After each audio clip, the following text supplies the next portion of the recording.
Hey guys, imagine waking up, stretching, and noticing that the sun just didn't show up to work today. No warning, no goodbye note, just full cosmic ghosting. Maybe it got tired of our nonsense and took an unpaid vacation, like a deadbeat dad on his way to get some milk. So before you get comfortable, take a moment to like the video and subscribe, but only if you enjoy what I do here. And drop a comment telling me where you're tuning in from and what time it is. It's so cool seeing people from different countries and cities tuning in from across the globe. Now dim the lights and tuck yourself into bed, and let's begin. Let's set the scene. You're cozy in bed. The blanket is tucked just right. Your pillow's doing that thing where it cradles your head like it loves you. Outside your window, the stars are twinkling. And then, just like that, the sun ghosts us. Gone. No warning. No dramatic goodbye. Just deleted its account and blocked the entire solar system.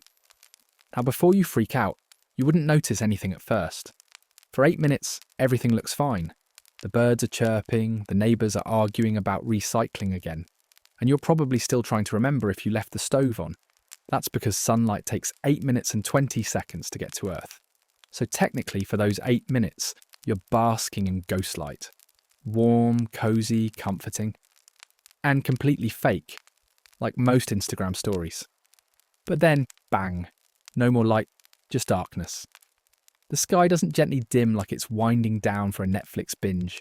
It slams shut like a laptop lid in a college lecture, like the universe forgot to pay the power bill. And with the sun gone, we lose a few things. Heat, light, gravitational stability, hope, the will to live.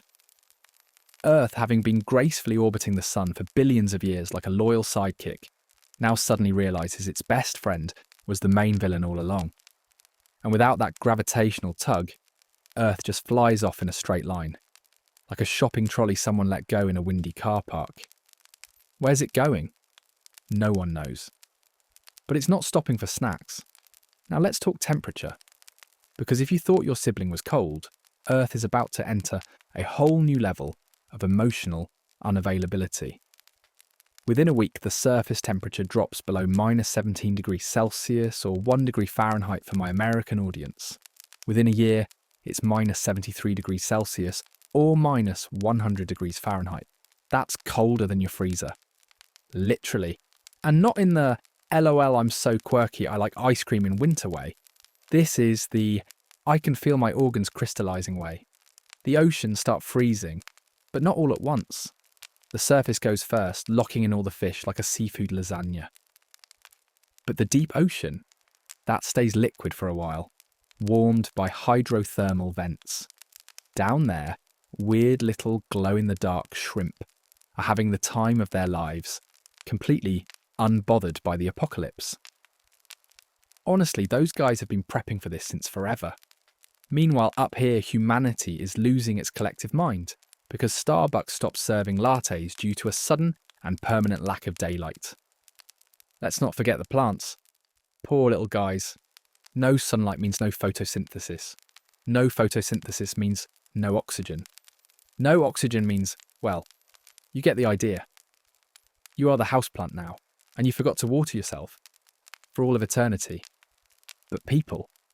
Oh, we'd try, we always do. Someone would definitely start an underground bunker. Governments would panic. Some tech geek would try to launch an artificial sun using crypto. And one guy in Nevada would insist this is all the government's fault and that he predicted this back in 1988. Now here's the cosmic cherry on top. Gravity. Remember that? The sun's been holding us in place for a while, like the bouncer at the edge of our solar system club. But with it gone, gravity takes 8 minutes to realise it's unemployed.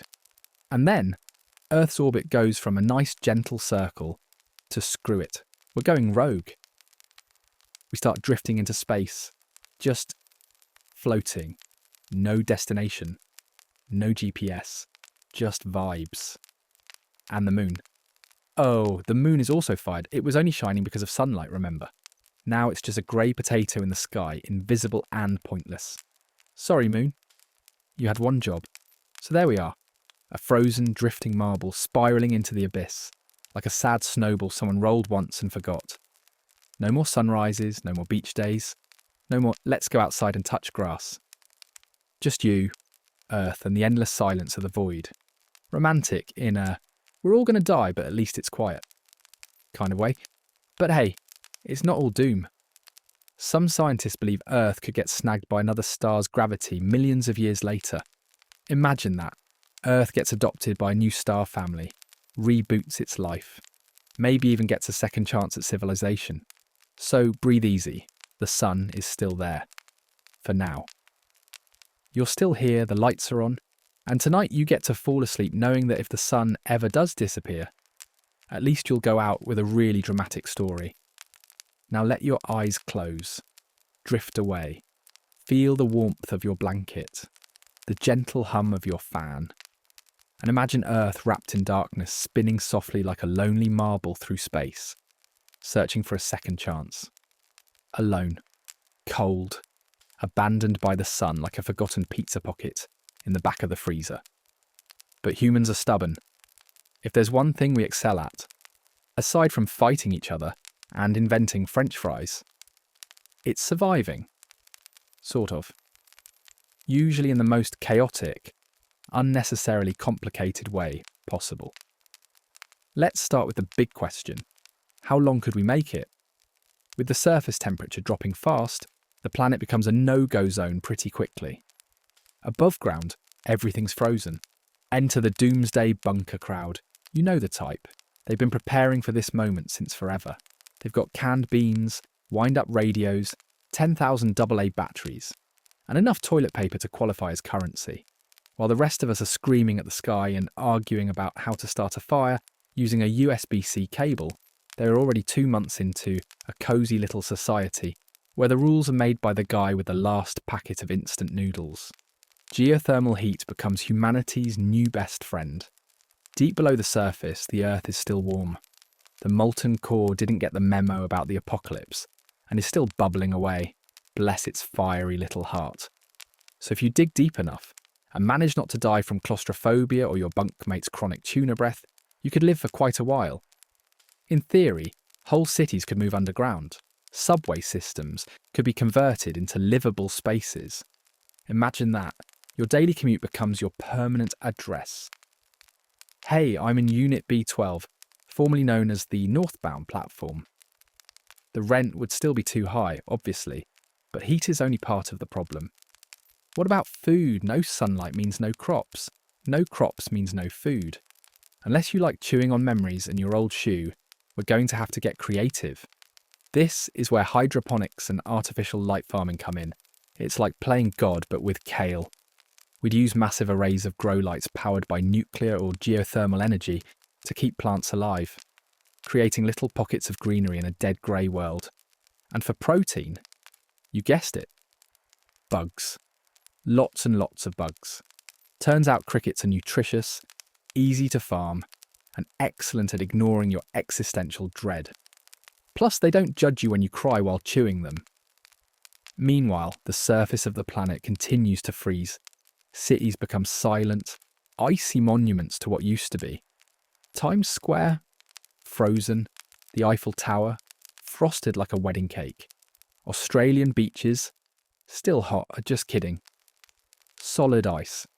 Sorry mate, no more Barbies. Power grids collapse unless they're fed by nuclear, geothermal, or fusion. Assuming fusion ever gets finished, which, let's be honest, is about as likely as someone actually reading the terms and conditions.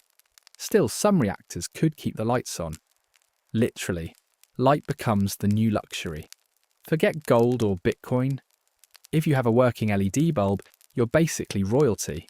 And then there's society. Oh dear sweet society. With the sun gone, calendars become useless. No day, no night. Just an endless, depressing Tuesday. People start inventing their own schedules. Some groups decide a day is when the toaster gets used. Others go full chaos and just sleep when they're tired, which is basically all the time because guess what? Total darkness isn't great for your circadian rhythm. Mental health? Yeah, that takes a nosedive. Humans need sunlight to make vitamin D. Without it, we all turn into sad, tired mushrooms with anxiety. Depression rates would skyrocket. productivity would plummet. And don't even get me started on how awful everyone would look in bunker lighting. Spoiler, everyone becomes a goth by default. To combat this, someone invents a new kind of lamp, the sunlight simulator. It costs $900, it runs on AAA batteries, and it kind of works. Sort of. Maybe. It mostly flickers and makes a weird buzzing sound, but hey, it's warm. And it gives you something to stare at while questioning your life choices. Now, despite all this, some people, probably in Iceland because they're just built different, manage to organise. They start building proper underground cities, maybe even launch space missions to find a new sun, or just something warm like literally anything. A star, a fire, a slightly above room temperature rock. At this point, standards are low. Governments form coalitions. Scientists release grim PowerPoint presentations. Influencers try to rebrand themselves as bunker lifestyle coaches. One guy goes viral for inventing a solar microwave, which is just a microwave with a flashlight taped to it. It doesn't work, but he gets 1 million views and a sponsorship from a water purification tablet company. So who's really winning? Meanwhile, the animals are adapting. The ones that didn't freeze instantly, they go underground too, or mutate. Or, if they're raccoons, they simply take over the abandoned suburbs and begin living their best lives. It's hard to say who handles apocalypse better. Humans with degrees or trash pandas with attitude. My money's on the raccoons. And yet through all this madness, a strange peace begins to settle. People adjust. They stop freaking out every time the lights flicker. They start telling stories again. They make art. Terrible, depressing bunker wall art. But still, it's something. It's easy to forget. But humans are ridiculously adaptable, like cockroaches with taxes. You take away the sun and we'll grieve, panic, build a bug farm, and then find a way to make a sitcom about it. It's what we do. So as you sink deeper into your pillow, imagine you're underground in a warm room lit by a flickering light.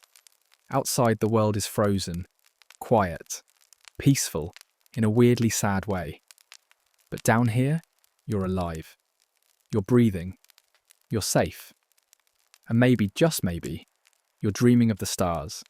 Next time we'll follow Earth as it continues drifting through deep space. And what could happen if one day we find a new sun? Or something worse. But for now, let yourself go. Let your thoughts float like the planet itself.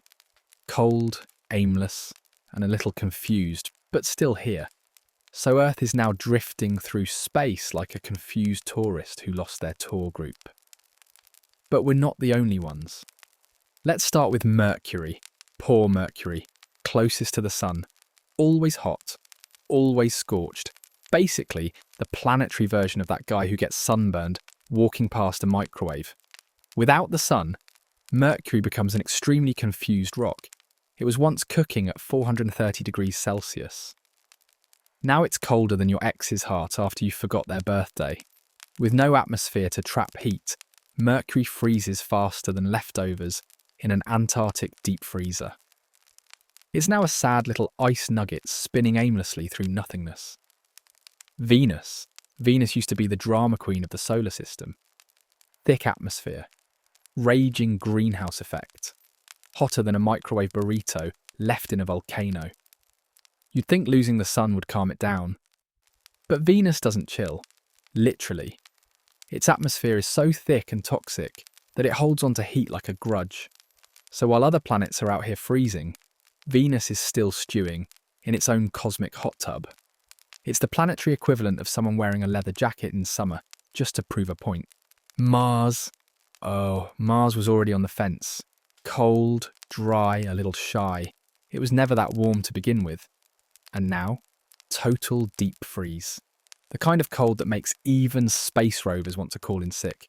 Any hope of terraforming Mars just died alongside our dreams of brunch in sunlight. Then we've got the gas giants, Jupiter, Saturn, Uranus and Neptune. These guys were already living far from the sun. They barely noticed it was there. You'd think they'd be fine, right? Wrong. They don't rely on solar heat much, sure. But gravity? Oh yes.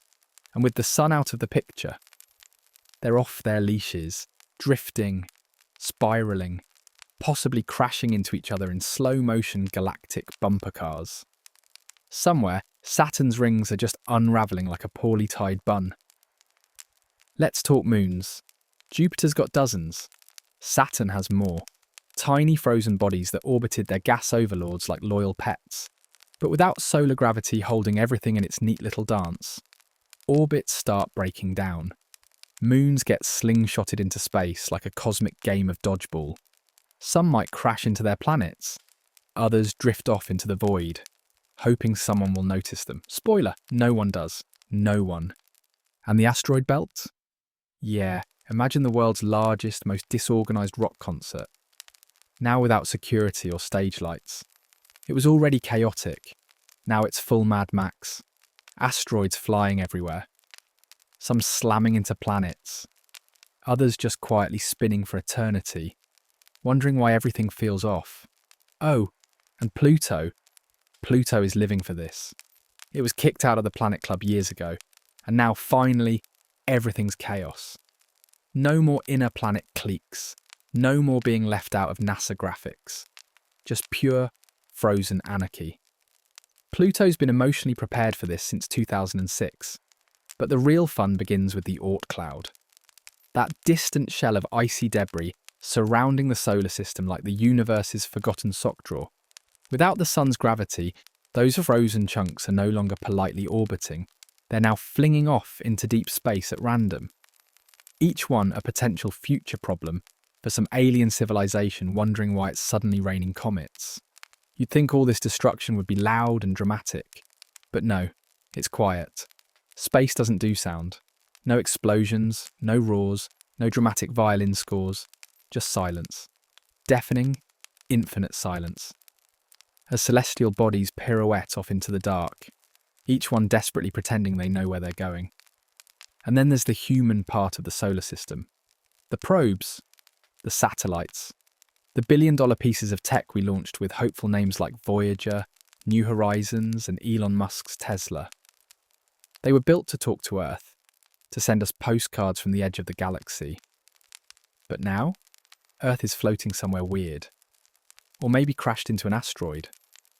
Or maybe, just maybe, still stubbornly alive in a bunker full of bug farms and emotionally unstable lamps. Either way, there's no one left to pick up the call. And those probes, they keep transmitting, quietly, hoping.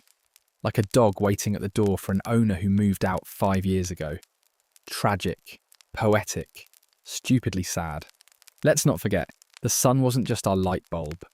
It was our gravitational glue. Its mass accounted for 99.8% of all the mass in the solar system. That's like removing the floor from a skyscraper and wondering why the penthouse is now in a different postcode. The planets weren't just orbiting the sun, they were dancing with it. A 4.6 billion-year-old waltz. And now the music stopped. So what do we get? A planetary mosh pit. Except everyone's blindfolded and slowly drifting apart, wondering who farted and turned off the lights. But here's the real kicker. There's no replacement. No backup sun. No auxiliary gravity field.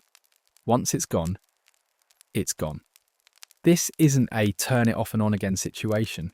We don't get a second try. The solar system doesn't reboot. It dissolves. And yet, there's a strange piece to it. It's not explosive. It's not dramatic. It's just entropy. The quiet breakdown of structure. Everything slowly unravelling into randomness. It's the universe returning to its default setting. Cold, dark, and deeply unconcerned with our plans.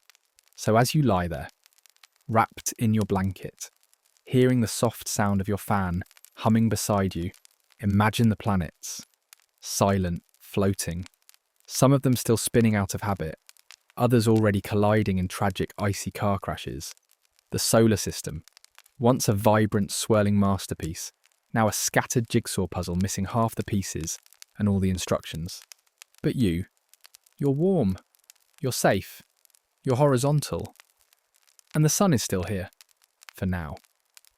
Next time we'll dive into what might happen if Earth, still drifting, actually finds something else.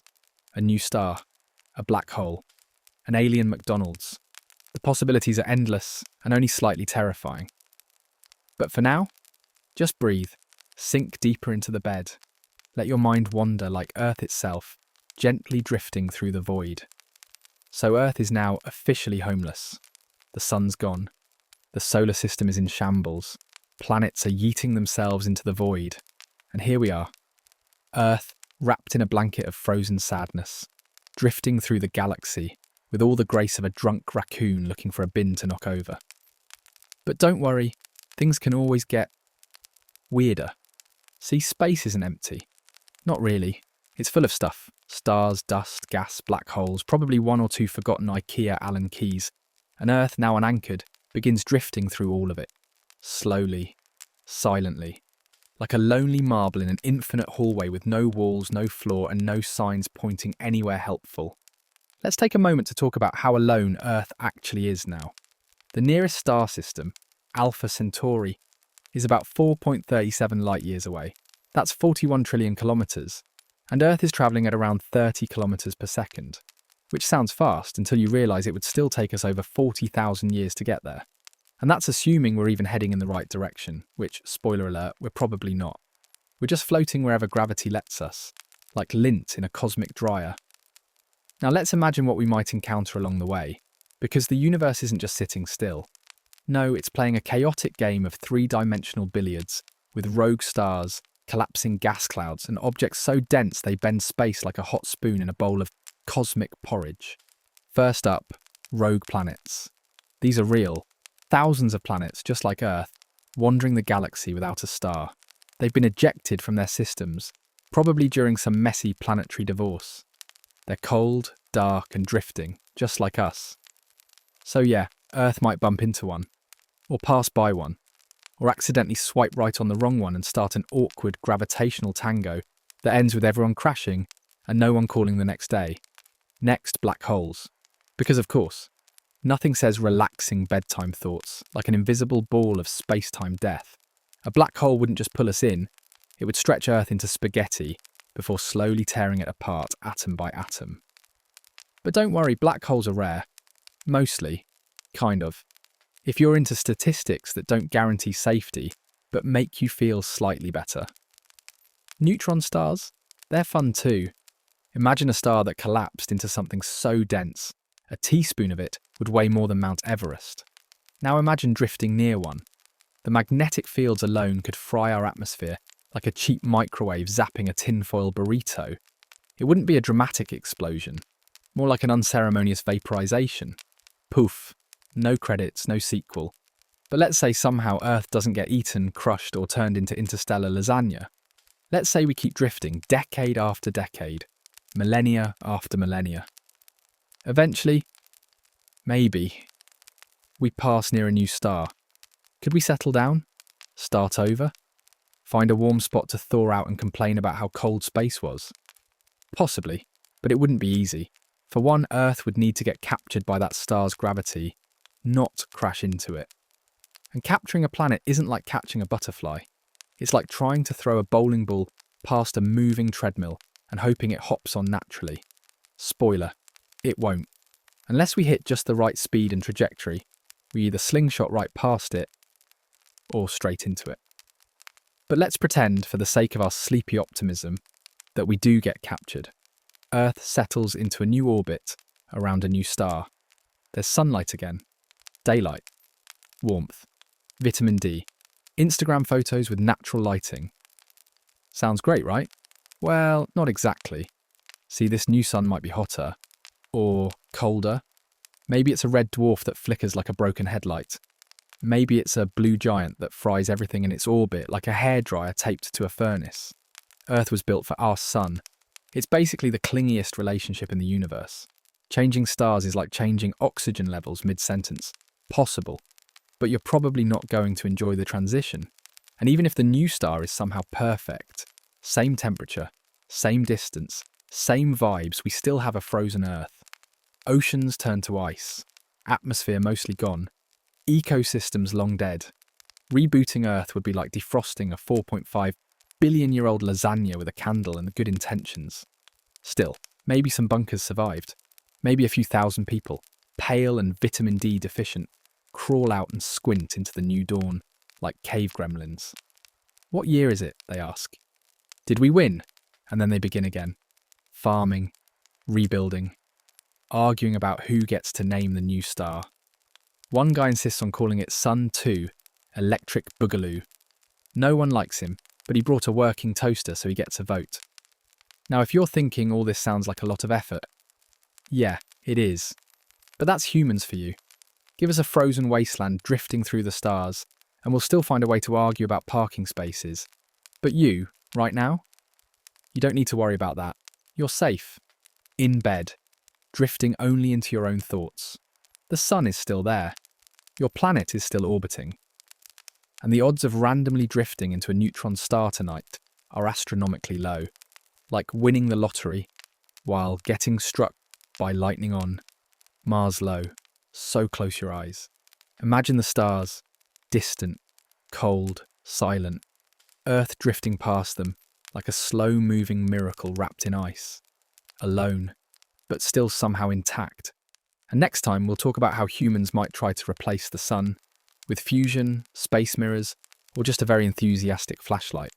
But for now, just relax, breathe. Let your thoughts drift like Earth itself, weightless, wandering, and waiting for the next cosmic surprise. So Earth is drifting, frozen, miserable, and abandoned like the last sock at the bottom of a laundry basket. But humanity, we're not giving up that easily. No, we've got ideas, we've got plans, and we've got a long, proud history of confidently solving problems we barely understand using optimism, caffeine, and whatever's left in the garage. The sun might have disappeared, a minor inconvenience really, but surely we can just build a new one, right? Let's start with fusion. Fusion is basically what the sun does. Smash hydrogen atoms together hard enough, and they fuse into helium, releasing a ridiculous amount of energy. In theory, it's the cleanest, safest, most sustainable energy source imaginable. In practice, it's like trying to light a barbecue by juggling plutonium and hoping for the best. Scientists have been working on fusion reactors for decades, always 20 years away. Like a cosmic joke. But now with the actual sun gone, we suddenly have motivation. Governments pour trillions into fusion development. Massive facilities are constructed. And finally, we get one working, and it powers a toaster. That's it. Because making fusion happen is hard, but making it useful, scalable, is something else entirely. Our first artificial sun produces just enough electricity to warm a sad cup of tea. But hey, progress. Still we try. We build more reactors. Some nations go full steam ahead, building fusion bunkers to power underground cities. Others try different things, like space mirrors. Yes, mirrors, giant ones, launched into orbit, aimed to reflect starlight or gather radiation and beam it back to Earth like a cosmic flashlight. It sounds absurd, and that's because it is, but we try anyway. Hundreds of enormous shiny sails spinning in space, all hoping to catch some distant photon and redirect it to a frozen planet that no longer knows what sunrise means. They mostly fail, but one of them works, kind of. A dim beam of concentrated starlight makes it to Earth's surface. It's weak, flickering, and barely bright enough to read by, but it sparks hope, and a second-degree sunburn if you stand under it too long. Next up, artificial light arrays. Massive towers blasting LED light over cities. Imagine Times Square. Now cover the entire planet in it. Blinding, buzzing, completely unnatural. But hey, light is light, and people need it. Vitamin D deficiency is now so common that supplements are currency. Children born in the dark know the word sun only from bedtime stories, or sarcastic bedtime science videos. You also get companies because, of course, that try to capitalise on the new darkness. There's Sunco TM, offering personal sunlight in a jar. It's just a jar with a flashlight in it, but the marketing is great. Feel like it's 2005 again, says the label. You get influencers doing morning routines under grow lights, sipping vitamin smoothies and pretending they aren't losing their minds. Then come the more creative ideas. One country tries to launch a giant fusion-powered orb into orbit and call it Neo-Sol TM. It explodes immediately and ruins 5 satellites. Another attempts to genetically engineer bioluminescent trees to light the streets. They glow faintly for a week before mutating into something that eats garden gnomes. A startup, run by a 17-year-old who used to code Minecraft mods, announces a plan to ignite Jupiter's atmosphere and turn it into a second sun. The scientific community takes a moment of silence to mourn all the brain cells they just lost reading that headline. Yet somehow, progress happens. Slowly, painfully. Underground cities thrive on geothermal heat and fusion trickles. Light arrays become more efficient. Crops start to grow again under artificial domes. The planet isn't unfrozen. Not yet, but there are pockets of life. Warmth, colour. Little places where people gather to remember what it felt like to stand in the sunshine. And of course, people adapt. They always do. Artists start painting murals of the old sun, vast yellow circles in otherwise grey tunnels. Children play sun tag, where the goal is to run under a working lamp before the light flickers out. Someone invents a new religion around the last known photograph of the sky. It's just a stock photo of a sunset, but it's all they've got. Humour persists too, the last true sign of human resilience. People joke about sunlight withdrawal and black hole anxiety.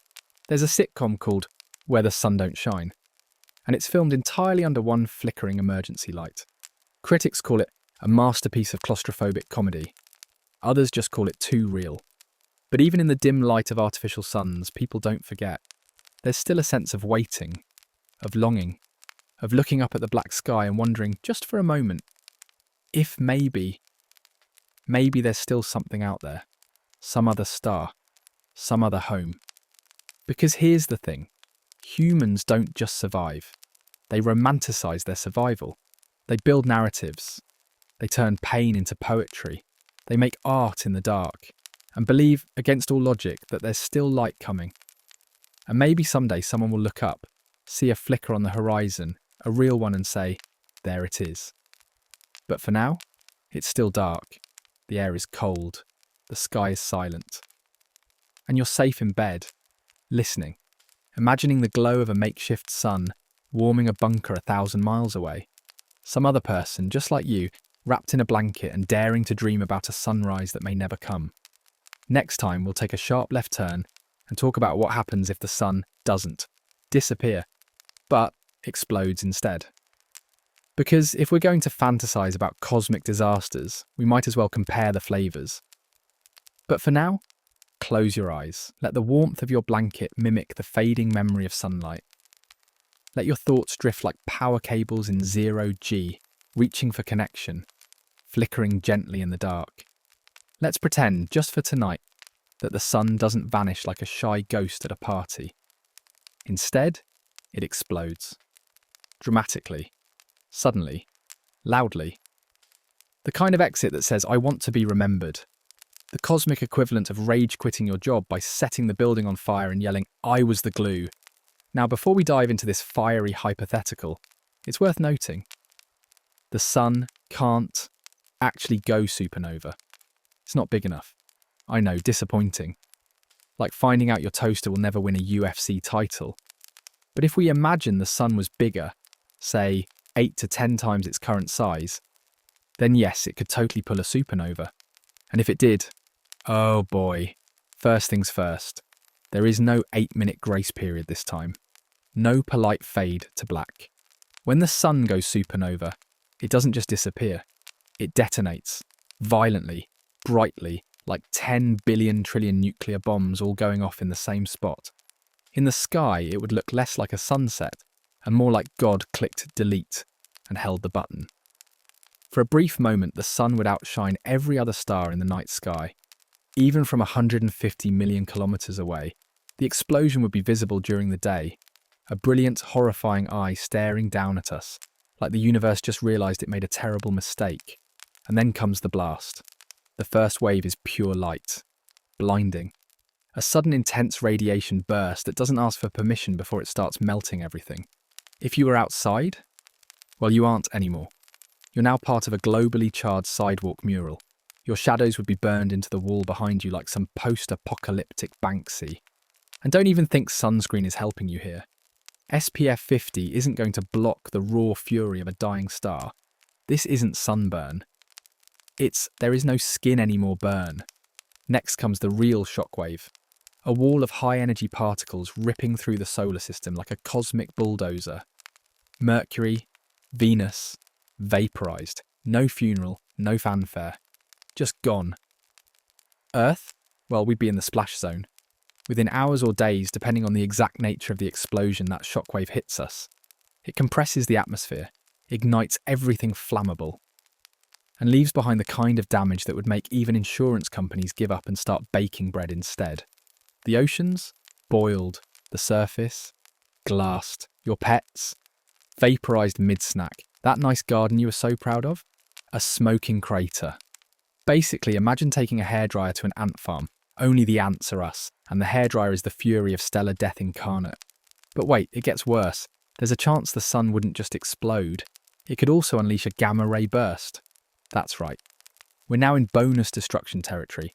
A gamma-ray burst is a high-energy death beam that shoots out like the sun's final, passive-aggressive tweet. If that beam is pointed at Earth, even for a few seconds, it strips away our ozone layer, nukes our atmosphere, and probably ends all surface life. And just to clarify, this is all happening at the speed of light. There is no getting to safety. There is no duck and cover. You're just cooked. Still with me? Great. Let's go deeper. After the blast, what's left of the sun collapses in on itself. If it was massive enough, we'd get a black hole in the middle of what used to be the solar system. It wouldn't chase us. Black holes don't suck things in like vacuums on steroids. But gravity would shift. Everything still orbiting would either spiral inward or fling outward. It's galactic musical chairs, and Earth just realised the music stopped a while ago. Meanwhile, space gets messier than your kitchen after a midnight snack binge. Debris from the supernova spreads across light years. Dust, particles, radioactive leftovers, the glitter of the apocalypse. Beautiful, deadly, unstoppable. It would travel outward forever, slowly poisoning anything in its path with the sun's final tantrum. But hey, let's pause for some perspective. If our sun were big enough to explode like this, Earth wouldn't exist the way it does now anyway. We'd never have formed. Or if we had, we'd be way farther away. Probably cold, lifeless, and bored. So this entire scenario is scientifically indulgent. A bedtime fantasy for those who like their destruction big, bright, and spicy. Now here's the kicker. Humanity would try to survive even this. Somewhere deep underground, some guy named Keith with a beard and a ham radio would yell into the void, "I told you this would happen." Bunkers would be sealed, vaults activated, people would hide in mountain caves clinging to hope and cans of expired peaches, and somehow someone would stream it. Day 1 without sun, vibes are mid, but at least Carol brought Wi-Fi. Eventually Earth's orbit breaks. We drift again, assuming we still have an atmosphere or a crust. Eventually we cool, calm down, and float into the darkness, once again a frozen marble on a cosmic roulette wheel. The difference this time? We remember the light, the glorious, dangerous, over-the-top way it ended. A fiery monument to the fact that even stars have bad days. And when they snap, they really snap. So as you lie there now, wrapped in the quiet hum of your fan and the slow rhythm of your own heartbeat, be grateful. Our sun is stable, boring even. And in this universe, boring is beautiful. Boring means no supernovas, no gamma-ray meltdowns, no sudden vaporization, just calm, dependable nuclear fusion. Like the world's most punctual therapist, burning patiently so we don't have to. Next time we'll return to our original path, Earth, still drifting, and explore what life might look like in this cold, sunless future. Spoiler, it involves ice worms, desperation, and the stubbornness of life refusing to quit. But for now, breathe in, exhale slowly, Let the imaginary heat of the sun wash over your memories. Not too hot, not too cold. Just the quiet, distant glow of a star that thankfully hasn't exploded. The earth is quiet now. Not peaceful exactly. Just still. A frozen world adrift, its surface entombed in ice thicker than denial. The last echoes of warmth have long since faded, and the sun, whether it ghosted us or exploded in a dramatic blaze of narcissism, is nothing more than a story. The sky is black, the oceans are solid, and above the ice not much stirs. But below it, life, the annoyingly persistent, slightly gross miracle that it is, refuses to quit. Beneath the surface, where geothermal heat still leaks from Earth's crust like an old radiator with unresolved trauma, pockets of water remain liquid. Entire ecosystems built around hydrothermal vents continue doing their thing, as if the apocalypse was just a minor weather update. Giant tube worms wave softly in the darkness.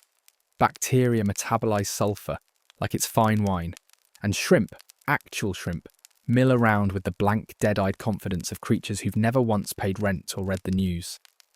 These organisms, deep-sea extremophiles, are the MVPs of Earth's survival, while humans are hoarding canned beans in bunkers and slowly turning into vitamin D deficient goblins. These guys are thriving in pitch-black, high-pressure soup with temperatures that would make your bathwater cry. They don't need sunlight. They don't want sunlight.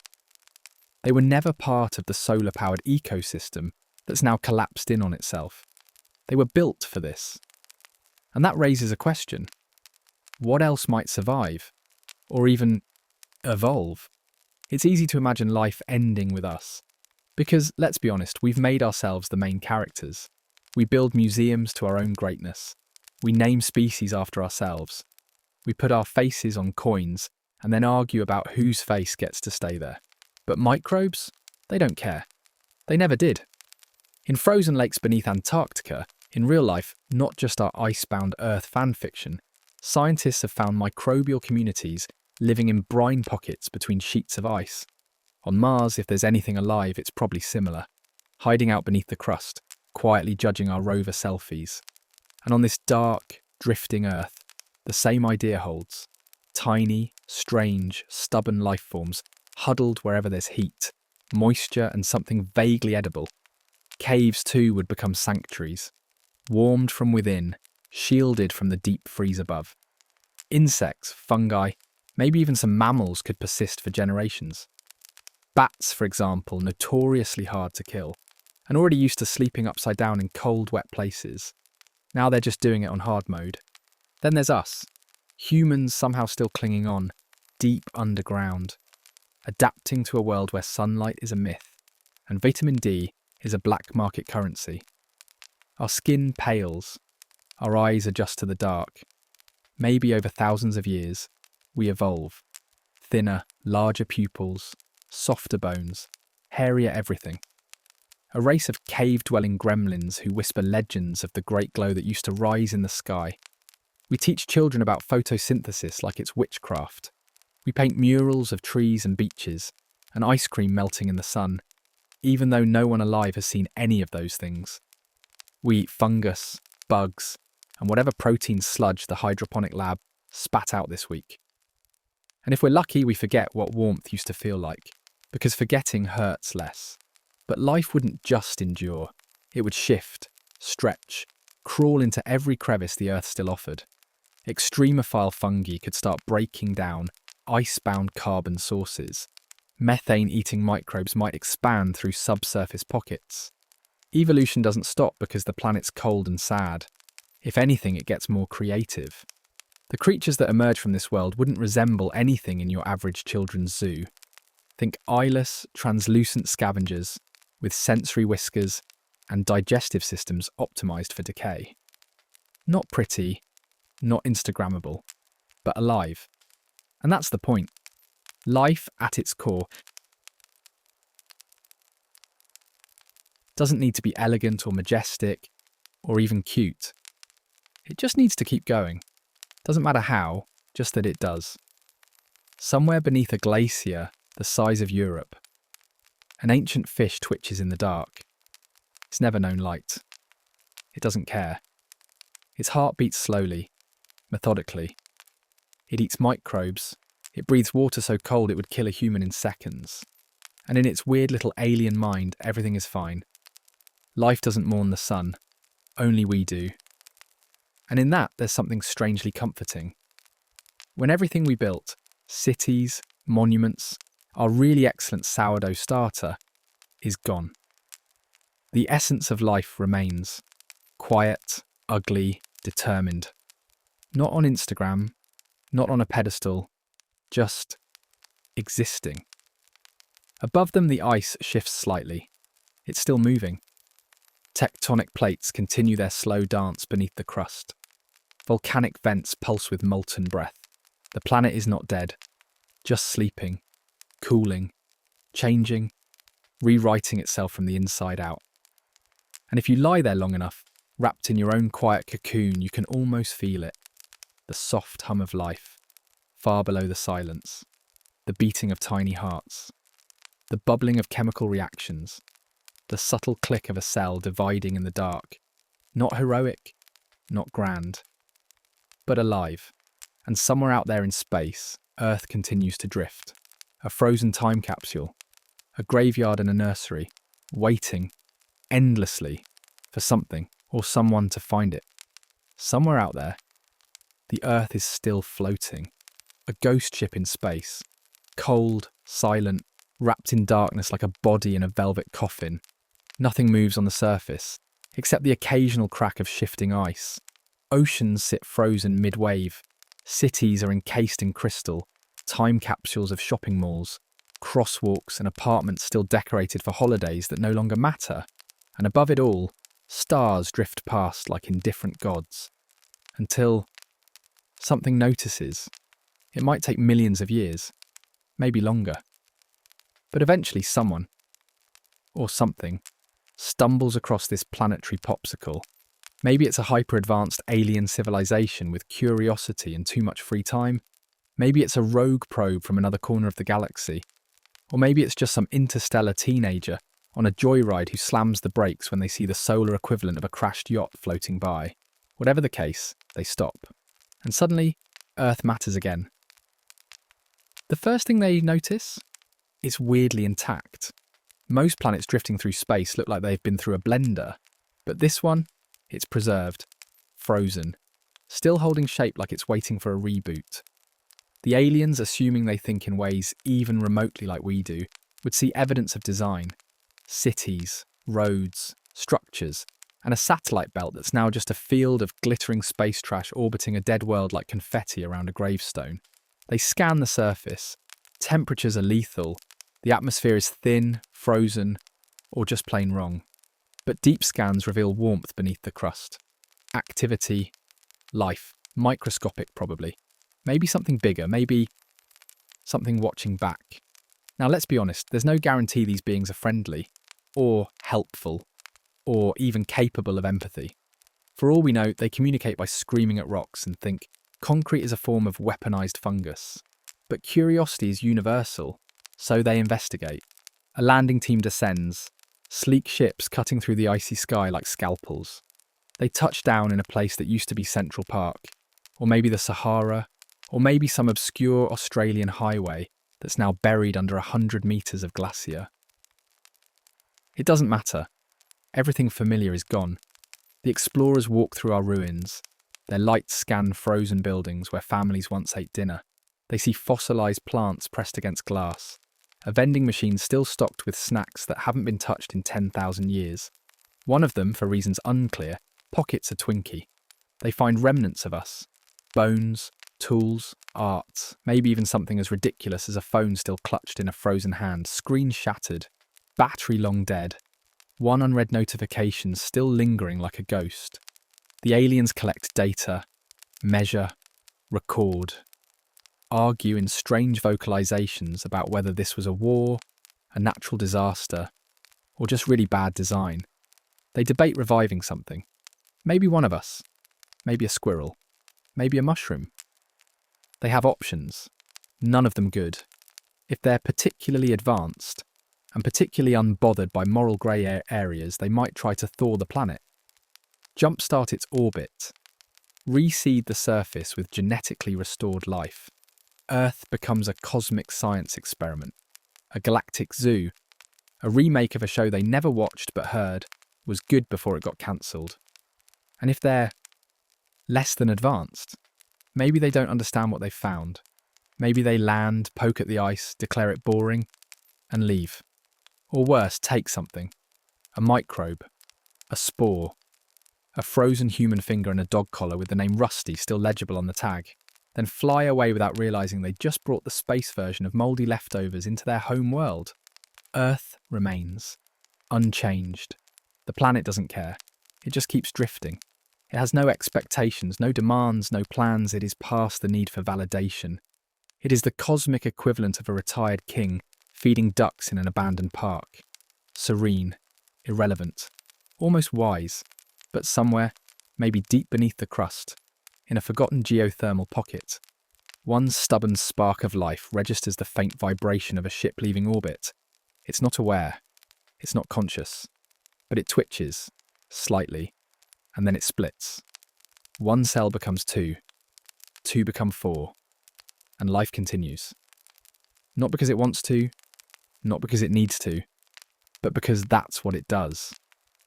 Above, in the silent dark, Earth continues its endless journey, still frozen, still drifting. A story written in ice, waiting for someone else to decide how it ends. After all this time, centuries, millennia, maybe more, Earth, our stubborn little frostbitten marble, keeps floating through space with the patient confidence of someone who's entirely lost, but pretending not to be. It's not trying to find anything. It's just moving, silent, frozen, a once-living world wrapped in a blanket of ice, gliding on autopilot through the vacuum like a very sad cruise ship with no buffet. But then something changes. It begins subtly, a shift in background radiation, a barely perceptible temperature rise. If Earth still had working weather stations, they'd be losing their minds. Instruments, if they still existed, would flicker to life. Sensors would blink. Deep within the ice, water molecules might wiggle just a little more than usual, because far ahead in the black something glows. A new star. It's faint at first. Just another tiny pinprick in the dark canvas. But as Earth creeps closer, drawn by gravity, by chance, by cosmic dumb luck, that light starts to grow.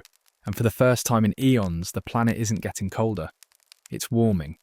Not dramatically, not enough to melt glaciers or reawaken forests, but enough that something deep underground shifts. Frost cracks, pockets of ancient air sigh. And if any humans are still down there, descendants of those who crawled into the earth like moles and never came back up, they feel it in their bones. That subtle, impossible warmth. Hope. It returns like an old friend who ghosted you for a decade and now wants to grab coffee like nothing happened. This new star, let's call it Sol 2.0, is smaller than our original. A red dwarf maybe, dimmer, cooler but stable. And most importantly, it exists. It's there, burning slowly, contentedly, like the universe's coziest nightlight. And now Earth is in its orbit. Not gracefully, of course. This isn't a perfect cosmic ballet. This is Earth crashing the party 14 billion years late and still wearing pyjamas. It's a chaotic encounter, gravitational slingshots, orbital realignments, tectonic spasms as the crust reacts to the sudden change in influence. But eventually, Earth settles. Falls into place like a coin spinning in a bowl. Not too close, not too far. A new orbit around a new star. Now let's be clear, this doesn't mean sunshine and daisies. The glaciers don't magically melt. Trees don't sprout overnight. This is a long game. The star is weak. The heat takes time to matter. But from the perspective of a planet that's been doing nothing but drift through existential darkness for millennia, it's a miracle. The surface begins to change. Slowly. Ice softens. The atmosphere thickens. Solar energy, real, actual solar energy, starts gently poking at Earth's crust like a curious toddler waking up a bear. And deep within the cracks, life stirs. Microbes move. Bacteria bloom. The cycle, paused for longer than we can comprehend, begins again. It's not a reset. It's not a do-over. It's a weird sequel no one asked for, but it's happening. Underground, if humans survived, and honestly they probably did, because we're cockroaches with Wi-Fi, they emerge. Pale, sunken, wrapped in thermals that haven't been washed since Tuesday was still a thing. They crawl to the surface, squint into the red light of a new sun, and mutter something poetic like, "Ow, it's bright." And then they begin again, farming, scavenging, documenting the world they inherited. The planet is different now. Quiet, less forgiving. But it's lit again, powered, alive, and that new star, it just keeps burning. Softly, gently, like it's trying not to spook us. Maybe we build new civilizations. Maybe we stay cautious, worshipping the sky with a kind of respectful side-eye. Maybe we build monuments to the old sun, stone obelisks shaped like coronal loops, half in awe, half in resentment. Or maybe for once, we don't screw it all up. Time stretches on. Earth begins healing, in its own way. Not back to what it was, that world is gone, but towards something new, strange, resilient. Birds might evolve again. Trees adapted to cold, dry light. Ecosystems rediscovering their footing like someone trying to remember how to walk after a very long nap. And maybe eventually, one of those future people, whoever they are, wherever they sleep, looks up at the red sky and asks, "What was the sun like?" And someone else answers, "Hot, bright, angry, glorious, and loud." They'll talk about it like a myth, a story passed down through generations, scribbled into books, carved into cave walls, whispered under blankets. The sun, the great light that left. But now there's this one, smaller, calmer, quieter. A second chance. Light returns, but not the light we once knew. This isn't the fierce white blaze of the original sun, the one that scorched our skin and grew our food and blinded us through car windshields at the exact worst moment. This new sun, this little red lantern in the sky, glows softer, warmer in tone, colder in reality. It casts long shadows and everything it touches feels a little unfamiliar. The sky is different now, dimmer, more muted, like the earth has tinted sunglasses on all the time. The blue has faded, the stars still peek through, even during the day. At night they shine with an intensity that once belonged only to mountaintops and deserts. The world itself is reshaping. Ice pulls back reluctantly, like a cranky old cat being nudged out of a blanket. Rivers trickle through ancient valleys carved during the freeze. Lakes form in the craters of fallen cities. Grass sprouts where skyscrapers once stood. Roots winding through shattered concrete like nature, quietly repossessing what was always hers. And then there are the animals.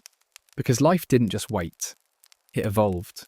Deep in the dark, in thermal vents and ice tunnels and geothermal caves, it adapted to a world without light. And now that light is back, strange light, alien light. Those creatures aren't retreating. They're coming to the surface. And they're odd.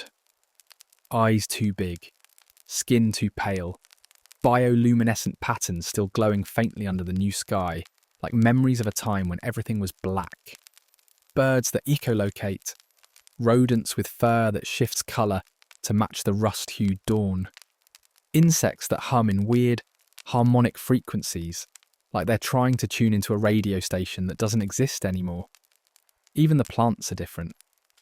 Fungi taller than people bloom across thawed hills, soaking up the stars' red light like greedy umbrellas. Mosses spread in fractal patterns, shimmering faintly at dusk. Flowers that open at night instead of day, because that's what their ancestors did. And change doesn't happen overnight. Humanity watches all this with equal parts awe and paranoia. There are debates, as always. Some call the surface sacred. Others call it cursed. Some believe this new sun is a divine gift. Others see it as a trap. Most people, as usual, are just trying to get through the day without freezing, starving, or getting eaten by something with too many knees. Still, we adapt. We always do. Clothing changes, not for fashion, But for temperature, for reflectivity, for survival, sunglasses become unnecessary. Instead, people wear goggles that amplify the dim light. Cities are rebuilt in valleys, close to geothermal vents. Farms are vertical, underground, illuminated by slow-turning heliotropic mirrors that track the lazy arc of the red sun. Language shifts too. Words for heat, for light, for time, they're not the same. Noon isn't bright anymore. Morning is a shade of purple. The word sunburn becomes obsolete, replaced by light fatigue. The strange exhaustion that comes from too much of this soft, uncanny glow. But the strangest change of all, memory. Because as life slowly restarts under this gentle, distant star, stories of the old sun begin to feel less real, more myth than memory, more dream than history. Generations pass. The stories lose their edges. Eventually someone asks, did the sky really used to be blue? And someone else, older, tired, squints at the dim orange glow and says, that's what they say. No one believes it entirely, not really. Because how could the sky ever have been that bright, that loud, that alive? But the ruins remain. Scorched highways, solar panels cracked and useless, satellites still falling in slow arcs overhead, occasionally breaking apart in a silent sparkle, and books, some preserved in vaults, others passed down through memory, worn and rewritten by candlelight. Books that speak of a world so full of light it hurt to look at. A world of blazing summer and golden wheat fields, of beach towels and swimming pools, of tanning lotion and sunflowers. A world where day and night chased each other like children through time. It all sounds ridiculous now, and yet sometimes, rarely, someone will dream of it. The brightness, the heat, the way shadows used to fall, and they'll wake up, stare at the pale red light outside, and wonder if any of it was ever real. At first, no one talks about it, not because they've forgotten, not because they've made peace with it, but because some questions are like splinters in the brain, painful, tiny, and better left untouched if you want to sleep through the night. Why did the sun disappear? It's easy to blame science. It was a stellar event, some old scholar will say, probably while stirring powdered algae into recycled water. A collapse, a quantum instability, a gravitational thing. They'll nod, as if that makes it less horrifying. But deep down, no one's really sure, because it didn't act like a natural death. The sun didn't swell, dim, or show signs of age. It didn't explode, thankfully, though we've imagined it. It just blinked out, like a lamp unplugged, like someone pulled a cosmic curtain across the sky and said, that's enough. Some believe it was sabotage, that humanity, in its infinite talent for meddling, pushed something too far. Maybe a solar probe, a space weapon, a failed energy experiment that turned the sun into a glorified screensaver. The details are vague. The conspiracy forums are not. Others think it was divine. Punishment for forgetting to recycle, for inventing reality TV, for building mega churches shaped like shoes.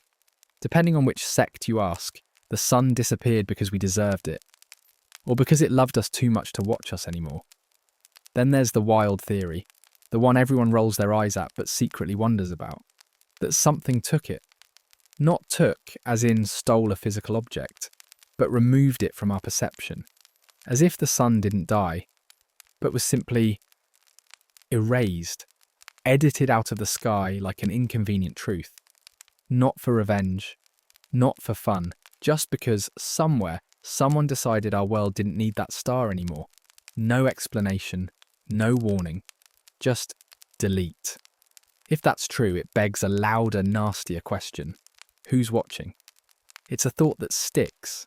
Not during the busy hours when survival keeps everyone's minds buzzing with trivial concerns like food and not freezing. But at night, in the quiet, it returns. The stars feel closer now. Not warmer, not brighter, just closer. As if they're leaning in, listening. The new sun doesn't blink. It doesn't flare. It burns with the steady calm of something that knows it's being observed. People begin to notice odd patterns, dreams that repeat across different sleepers, glimpses of symbols etched into the sky during twilight, seen once, then gone. Strange harmonics vibrating through geothermal vents. A feeling in some places that time folds in on itself. Memories that don't match the present. Deja vu that makes your skin crawl. And so the mystery becomes part of the culture. Children grow up reciting stories about the old sun and the day it left. They draw pictures of yellow circles with smiley faces and fire hair, images that make no physical sense but feel emotionally accurate. Religious movements rise and fall around the idea of cosmic censorship. One group worships the old sun as a martyred god. Another believes Earth was moved, stolen from its rightful place and cast adrift by some galactic bureaucracy. The Great Red Tape, they call it. Their priests wear business suits and hand out paperwork during sermons. Still, most people try to ignore it, because the truth, whatever it is, probably isn't comforting. Either the universe is meaningless or it isn't. And either way, you still have to get up in the morning and forage for fungus pancakes. But even the most skeptical scientists admit the disappearance wasn't clean.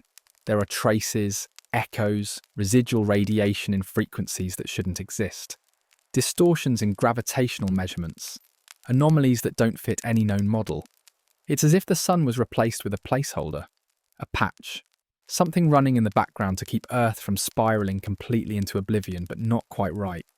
Just good enough. A red dwarf stand-in for a main sequence star no one can find anymore. And that's where the fear creeps in. Because if someone, or something, could remove a star, what else can they remove? Planets, species, memories, entire civilizations edited out with the same ease we swipe away emails.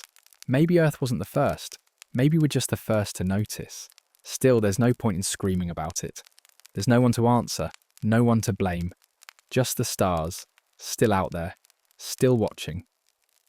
Maybe curious, maybe indifferent, maybe laughing. People do what they've always done when faced with the unknown. They build, they pray, they joke, they keep moving. And above them, the red sun keeps shining, quietly, politely, as if it knows the real light is somewhere else behind the curtain, waiting to be switched back on, or not.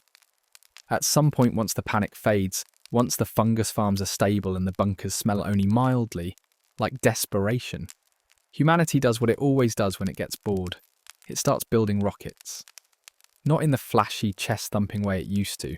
There are no televised launches, no billionaires sipping kombucha on hover yachts. These are quieter ships, leaner, built underground in repurposed subway tunnels and old uranium mines by people who barely remember what daylight is supposed to feel like. They don't want to go far, just far enough to look. Telescopes had gone dark for a while, not because we lost the tech, but because no one could emotionally handle what they saw. A black hole where the sun used to be. Or worse, nothing. Just emptiness. The space where our star once burned now reads like a missing file, a blank line on the universe's clipboard. But eventually, curiosity overrules fear. Again, probes are launched. Tentative at first, little metal canaries with cameras and sensors, and names like Hope 3 and Sorry if this breaks. They shoot outward, scanning the path Earth once took around the old sun, measuring background radiation, sniffing for clues. And what they find is weird. There's no debris, no stellar corpse, no trail of burnt hydrogen or collapsed matter. Just clean space. Suspiciously clean. Like someone vacuumed it.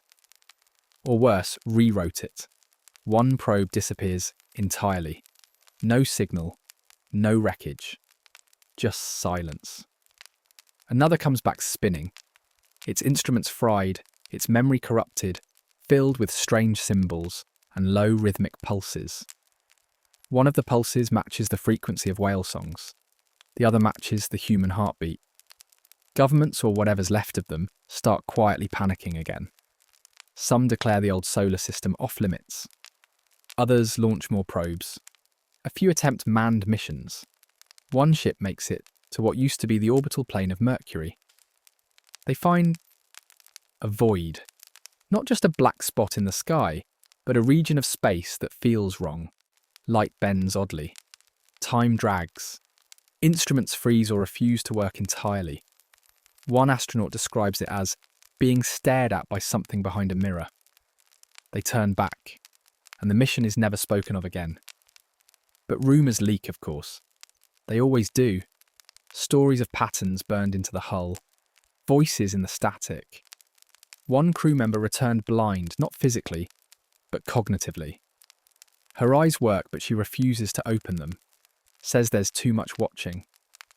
Still, back on Earth, or what's left of it, life continues. New skywatchers rise. People who study the stars not as astronomers, but as oracles. They track shifts in distant constellations, chart flickers in background radiation, watch for anomalies, the little glitches in the simulation. No one calls it that out loud, of course, but they think it, constantly.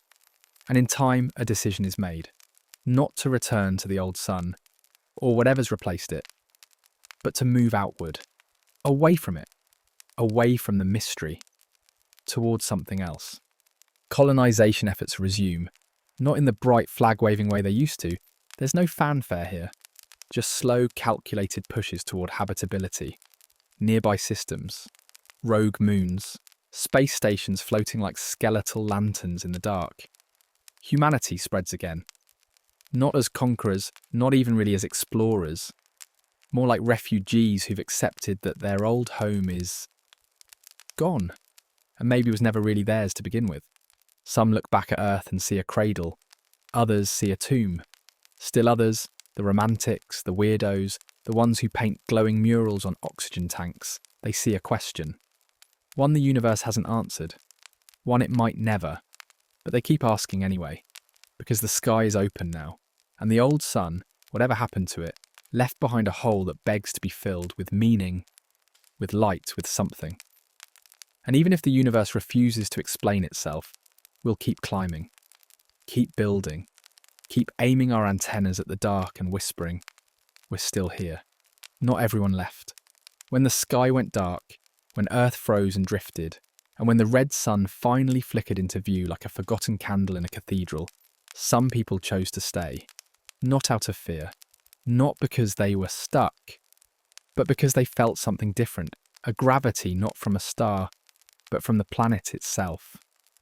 Earth had carried them through the worst, through the black, through the freeze, through the strange, sad silence that followed the sun's vanishing act. And for those who stayed, that was enough. The world, of course, had changed. The sky was no longer blue. The oceans were slow to thaw, reluctant to return. Cities, once proud clusters of glass and steel, had slumped into moss-covered skeletons. The air was thinner, time slower. But even in this new version of Earth, something familiar stirred. People, building, adapting, trying again. Villages cropped up in the shadows of broken towers. Homes were carved into hillsides and cliffs, insulated by stone and powered by the steady, tired breath of geothermal vents. Crops grew under thin canopies of filtered red light. Water came from the melt, heat from below. And hope, well, that came in flickers, like it always had. The children born here didn't know what they'd lost. They never felt true sunlight on their skin, never squinted at a clear blue sky, never licked ice cream before it melted, or felt grass too hot to walk on barefoot. They didn't miss it. Not because they lacked imagination, but because this world, dim and gentle and strange, was still enough. They played in fields of glowing moss, named the constellations their parents had forgotten.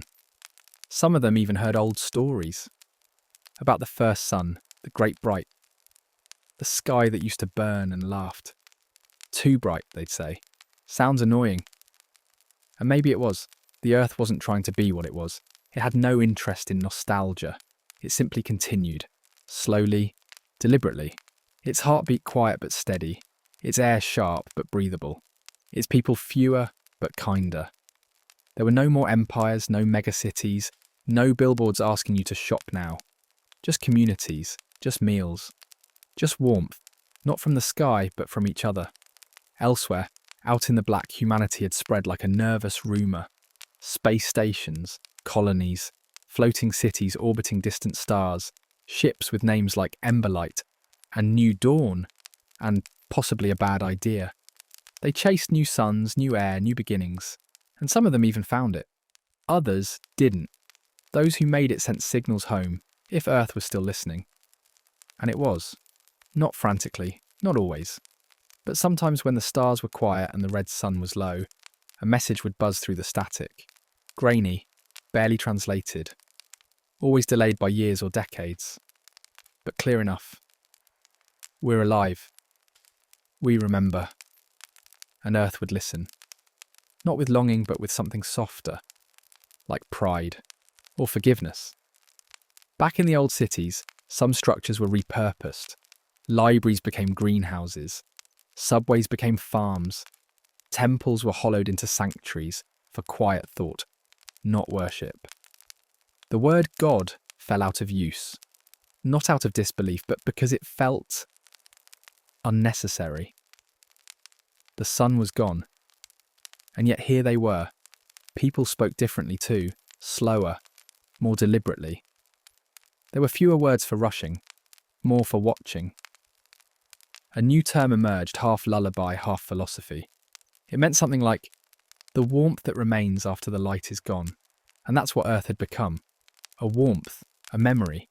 Not of glory or dominance or conquest, but of survival, of stillness, of something that refused to die, simply because it hadn't finished existing yet. No one ever truly figured out why the sun disappeared. Some still think it was cosmic chance. Others suspect a larger design. A test. A reset. Maybe we were never supposed to know. Maybe it's better we don't. The further humanity drifts from Earth, the more the story shifts. In the outer colonies, the sun is a half-remembered myth. A rumour that once burned at the centre of everything, now reduced to a lesson in caution. Or a punchline for cosmic horror enthusiasts. Ships glide between stars, sleek and utilitarian, built for endurance, not comfort. Space stations orbit gas giants. Terraforming projects breathe artificial life into quiet moons. Human culture is scattered like ash over a galactic map, patchworked into something that only vaguely resembles what it was. And still, they look back. No one can agree on how far Earth has travelled, how long it's been. Time moves differently now. Clocks synced by atomic pulses, relayed through relay stations, always slightly out of step. The old calendars are ceremonial at best. People celebrate the solstice without remembering what a solstice is. But something strange happens. A ship receives a signal. It's faint, buried in background static, nearly indistinguishable from cosmic noise. But it's there. A pattern. Not random, not natural. A pulse. A voice maybe, or the echo of one. The signal is traced to a region of space where Earth might be, or might have been. It's impossible to say. The old records don't match. Trajectories have drifted. The original coordinates were lost in a collapse, or a war, or maybe just poor file management. Still, a mission is planned, not out of duty, not out of nostalgia, but because the unknown is annoying, and humans are constitutionally incapable of leaving things alone. The ship scent is small, quiet, designed more for reconnaissance than drama. Its crew is young, curious, barely trained in the stories of the old Earth. To them, the missing sun is little more than a trivia fact. As they approach the signal's source, they find nothing. No planet, no wreckage, no red sun. Just a vast, hollow pocket of space. Too empty. Like a hole punched through reality. Instruments begin to fail, navigation gets fuzzy. One crew member claims to see light where there isn't any. Another hears music. Old Earth music, playing faintly through the ship's ventilation system. A melody no one remembers teaching the AI. They try to leave. The stars shift. The path back bends. Then suddenly, the ship is alone. No signal. No systems. Just black. And then it appears. Not a sun. Not a star. A presence. not visible, not audible, but felt, like pressure on the skin, like breath behind your ear.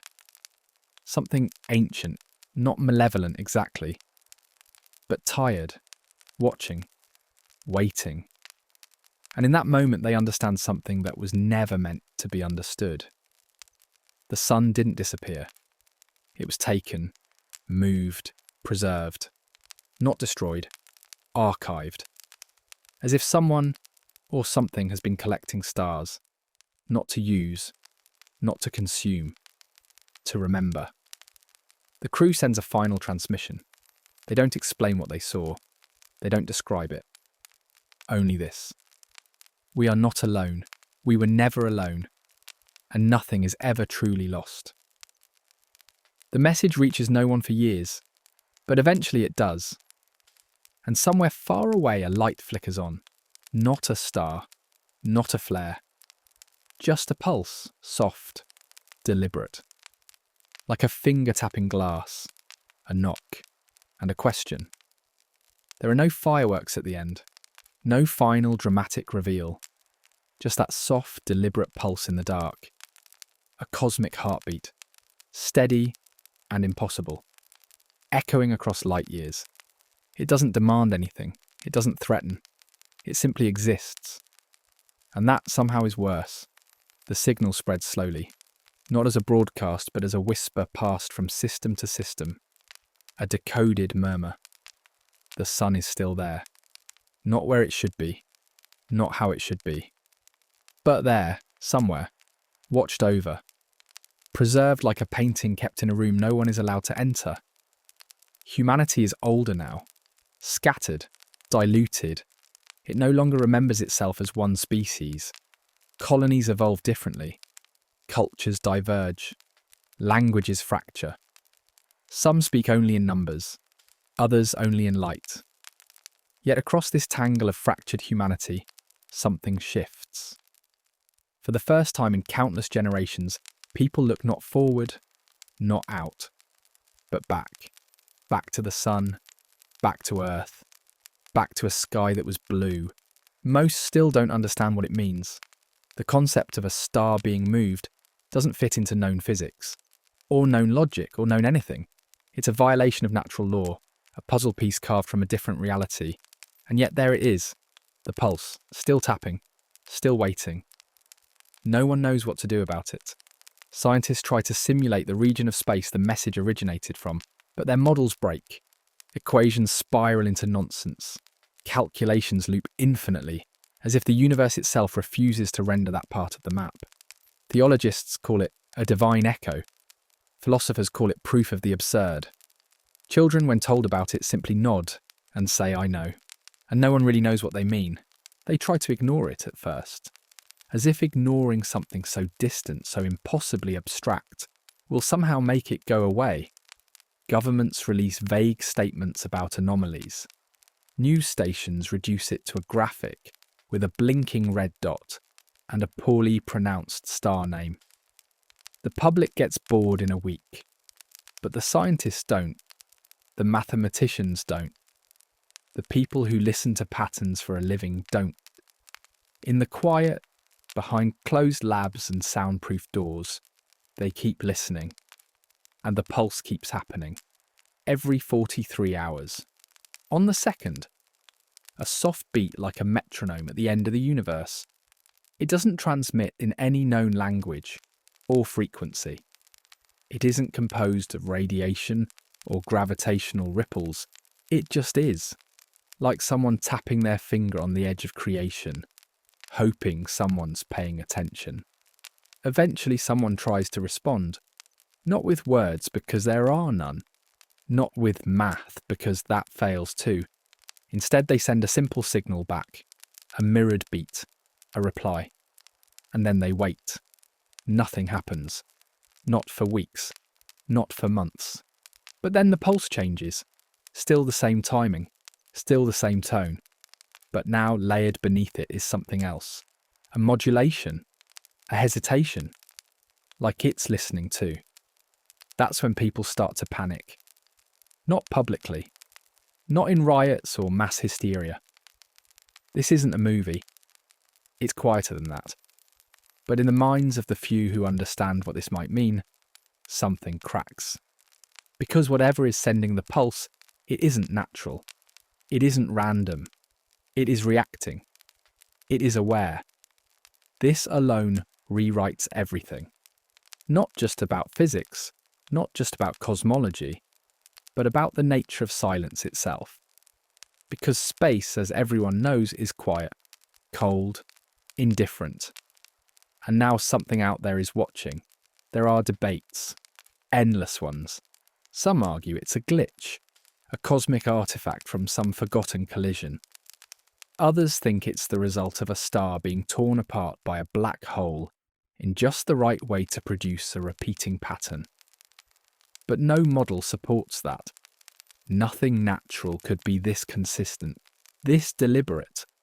Others suggest the signal might be ancient, not currently active. Maybe it's a ghost echoing across the void from something long dead, a recording bouncing off the walls of space-time. But even that doesn't hold, because recordings don't adapt. And this signal has changed. Secret councils form, not out of malice or conspiracy, but out of fear. The kind of fear that doesn't come from danger, but from understanding just enough to realise how little you know. They start watching the area of space the signal comes from. But it's wrong. The region behaves like no other. Light curves oddly. Gravity doesn't distribute the way it should. Telescopes aimed at the coordinates begin to malfunction. Sensors freeze. Drones sent remotely either return with corrupted data or don't return at all. And still the pulse continues. At this point, the philosophical community gets involved. Not officially. There are no ethics boards for existential anomalies. But in their books, their lectures, their late-night conversations in smoke-filled apartments, they begin to theorize. Not about what the signal is, but what it could mean. One idea becomes popular, that the universe, as we experience it, is being observed.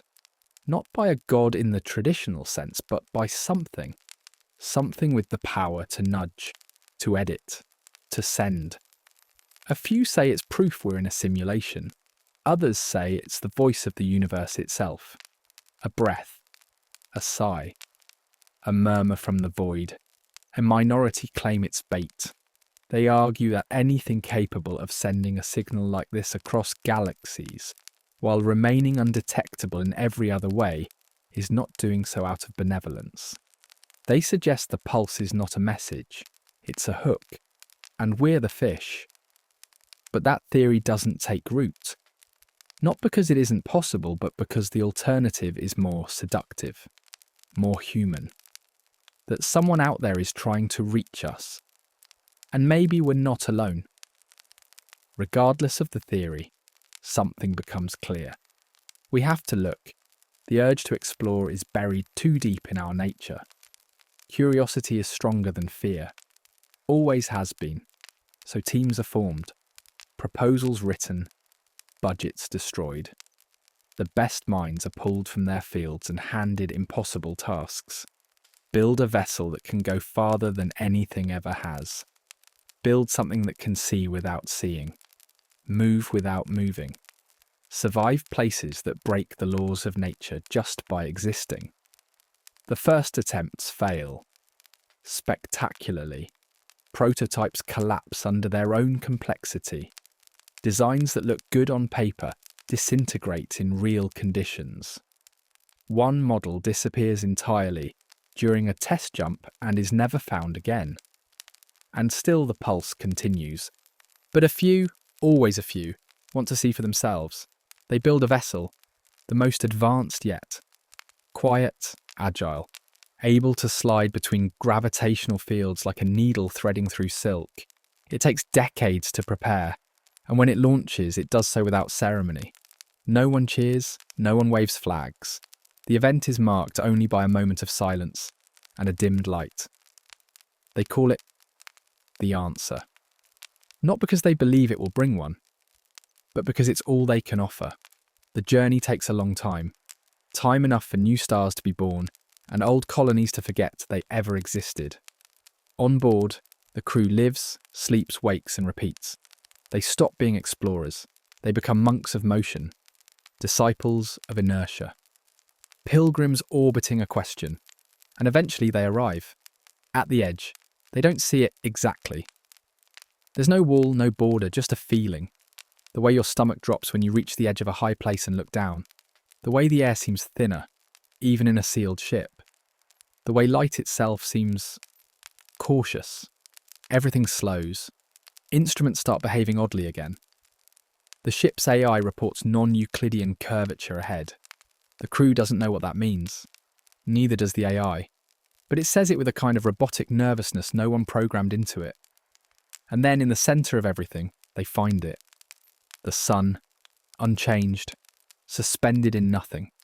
Not orbiting anything. Not illuminating anything. Just hovering. Burning. Alone. And around it, nothing. No planets, no dust. Not even background radiation. Only silence. One crew member whispers, "It looks lonely." The others nod but say nothing. The heat from the star doesn't reach them. It's like watching a fire behind a thick pane of glass. Warmth implied, never delivered.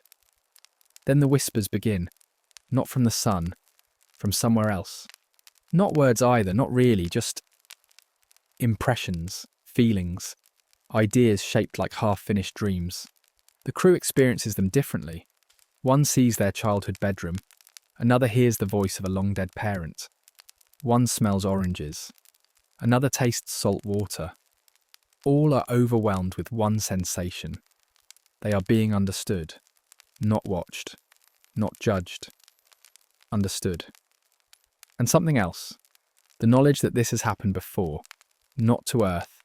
Not to the sun. But to others. Other systems.